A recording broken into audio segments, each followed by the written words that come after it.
Hi, everybody. Welcome to the Icom booth here at Dayton. I'm John Amodeo, NN6JA, and I've been a ham for, I hate to say it, 40 years.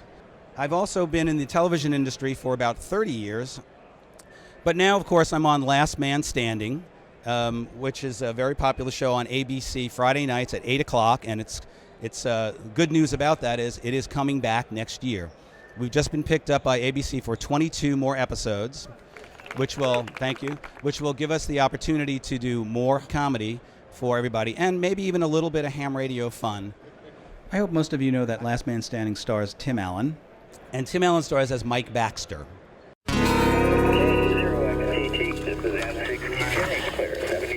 Mike, bad news. Curly's out for poker. Curly's never out for poker. We set up a table at his dad's wake. I joined Gamblers Anonymous. What a wimp. Yeah, I know. A real man would just keep trying to win it all back. Of course, KAOXTT is a fictitious license and call sign we created for Mike. On the show, Mike has a small ham radio station in his office at Outdoor Man. Outdoor Man is a fictitious sporting goods store we made up for Tim's character. But because there are a number of licensed hams that work on the show, we chose to make Mike Baxter's radio station actually work.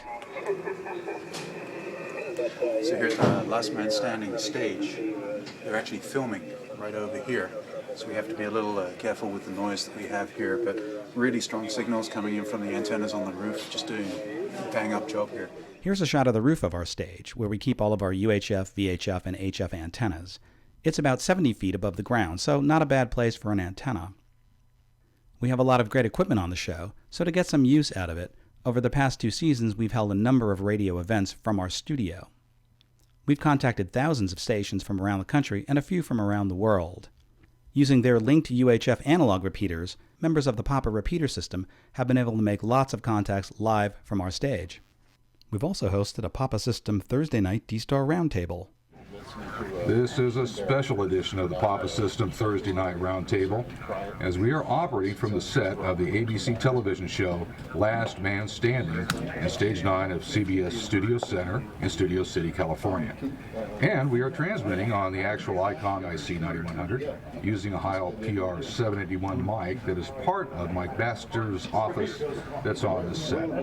During the course of our first 2 seasons, we've received about 3,000 QSL cards from fans and sent out about the same number of KAOXTT cards. Most were signed by Tim Allen. We've even had the pleasure of hosting the cast and crew of Ham Nation, as they originated one of their webcasts live from our stage.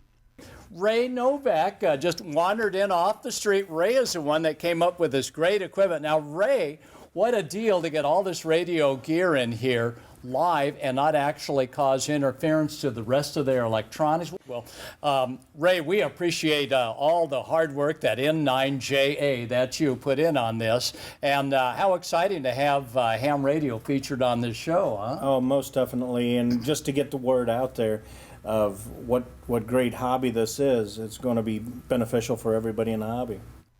One of the most fun days we had on the show was hosting the K6H special event radio station. Members of the Papa repeater system, Bears, Deers, Dari, and John Bush loaned us his WB6AJE repeater for the half-day special event. This is Special Event Station K6H. Here we go. 1601. 1600 Zulus. Let's do it. This is K6H, and we're going to call for our first station. Please come down. WB9VGO, got it that time. Thank you. You're 5 and 9 in Studio City. K6H from Alpha Juliet 5 Charlie. G5 Charlie, you got it. All right, I've got a couple stations on top of each other. Let me try the Alpha Juliet 5 Charlie station. This is K6H. This is Kilo 6 Hotel, special event station in Los Angeles on the set of Last Man Standing, QRZ. Norway, 0 Quebec. I got you at 5-9 here on the set of Last Man Standing. 7-3, and good luck with your special event station, and thank you for bringing amateur radio to the attention of the world. Everyone who contacted the K6H special event station got this very cool QSL card. So how do you bring something as, quite frankly, obscure as ham radio to television? Here's a couple of clips from the show. Mike, So I'm looking at Mandy's progress report. If she doesn't get at least a B on her term paper, she's gonna fail history. I'll give you one guess as to why Mandy is so distracted. Girl, did you see Chloe's tweet?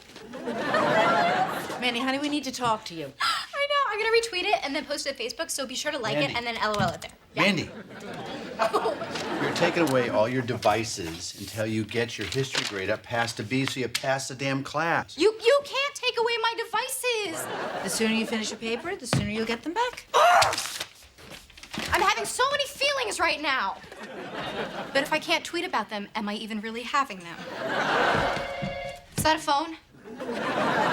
Yeah, it's called a landline. I forgot that we had that. Dad, it's probably for me. You can't talk to anybody on the phone till you bring your history grade up. Oh, Mom, please, I beg of you. You have to tell me where you hit my computer. How else am I supposed to write a term paper? Huh? Laptopy, smartphoney. Where are you? Yes, a computer. Damn it, the monitor's missing. KA0XTT, this is WB0ASQ, Papa Yankee 8. Hello? Who's there? Mike, do you read me? Hey, Mr. Alzate, this is Kyle. Kyle. 80XCS. Kyle. Yeah, where's Mike? He's not in the office, sir. How's the rainforest? Were you able to use that Amazon gift card I got you?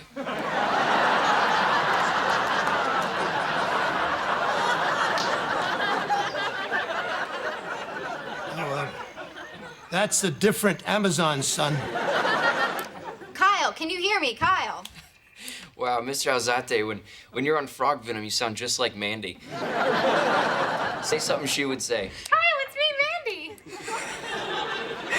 That's unbelievable. No, seriously, it's me. Listen, I've been so desperate to talk to you. Oh, Mandy, I was worried. I didn't hear from you. You didn't train my texts. No, I'm sorry. My parents took away my phone and my computer. Oh, I thought you dumped me. I was so bummed. My roommate sent me with his sister tonight. She's sweet, but she looks disturbingly like my roommate in a dress. Be careful, Kyle. I made that mistake once. By the time I figured it out, I was too revved up to hit the brakes. I'm sorry, who's talking? Well, I'm Walter, Whiskey 4 Uniform Echo from Lehigh Acres, Florida. Who are you people? Mandy, that's how ham radio works. Right now, there could be hundreds of people all over the world listening to every word you say. Really? So basically, it's exactly like Twitter, but more advanced because you don't even have to type. This is the greatest thing to ever happen to me. This is the first time we've ever been to Mike Baxter's home radio station, so obviously we had to build this set just for the show. It's pretty much a dream station. You probably recognize the IC 7700 in the center of the desk, and the IC 9100 to its right. You may also notice the Green Heron antenna rotator controller, the Daiwa CN 801HP SWR power meter. There's a very cool Hyalofin microphone, and like any good ham shack, we have a few items from MFJ. And there's our one-of-a-kind Ameritron ALS 5000. So the question really everybody asked me is, why did it take you so long to do this? You know, we've been talking about ham radio on this show for 2 years. So why does it take 2 years to get ham radio to television? And here's why. Network television is driven by advertising dollars, so it's probably not surprising to hear that it's all about ratings and demographics. Last Man Standing gets about 6 to 7 million viewers each week, and that makes us a successful show. But by comparison, CBS's Big Bang Theory gets about 15 million viewers each week, which makes it a hit show. But as important as the total number of people watching, the networks pay particular attention to the age of the viewers. The thinking behind this is that older viewers translate into older shoppers, who are set in their ways and hard to sell new products to. Young people are considered to be better shoppers with more spendable income. There are now about 750,000 licensed amateur radio operators in the United States. But because only a small percentage of hams might potentially watch our show, it's hard to get the writers to focus on radio as a topic. As a TV comedy, we have to be funny to our general audience. We can't address any one group of people. If you're watching this, you're already a fan of ham radio. But in spite of the best efforts of many amateur radio organizations and hundreds of clubs around the country, it's simply an unknown or misunderstood hobby. It was Tim Allen who knew about and was interested in ham radio. And it was Tim who asked us to make his character a licensed amateur radio operator. But with little exception, no one else on the show even knew what ham radio was. Our 150-member crew is a good cross-section of people with different income levels, educational backgrounds, sexes, races, political philosophies. Not one non-ham had ever heard of SSB, repeaters, PSK31, or D-Star. Except for Tim, no one on the cast knew anything about ham radio. Our writing staff, studio and network executives had either not heard of ham radio or made the assumption that all hobby radio was CB. Anyone who had heard of ham radio thought of it as a dead hobby practiced by old men who were nerds or socially inept.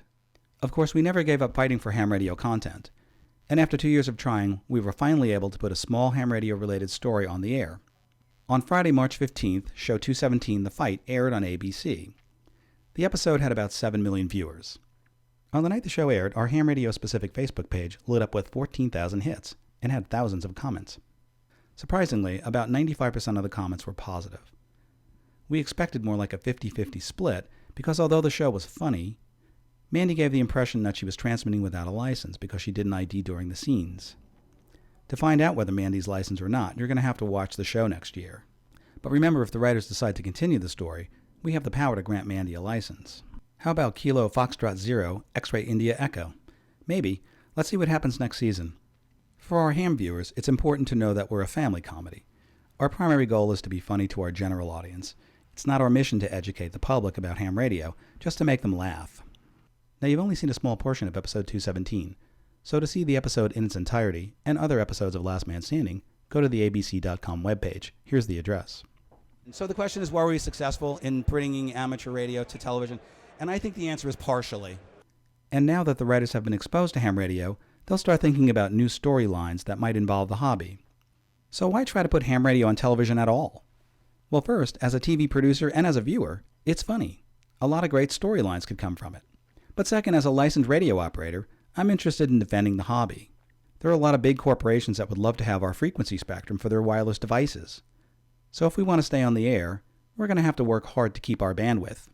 It's important to make amateur radio visible to non-hams. Invite the general public to Field Day. When your club has an event, invite the media. Write an article for your local newspaper, CQ Magazine, QST. Use social media like Twitter and Facebook. Thanks for watching this presentation, and please keep discussing, debating, and arguing about the show, especially the ham radio aspect. Tune in Friday, September 20th at 8 p.m. East and West, 7 p.m. Central for the premiere of our third season.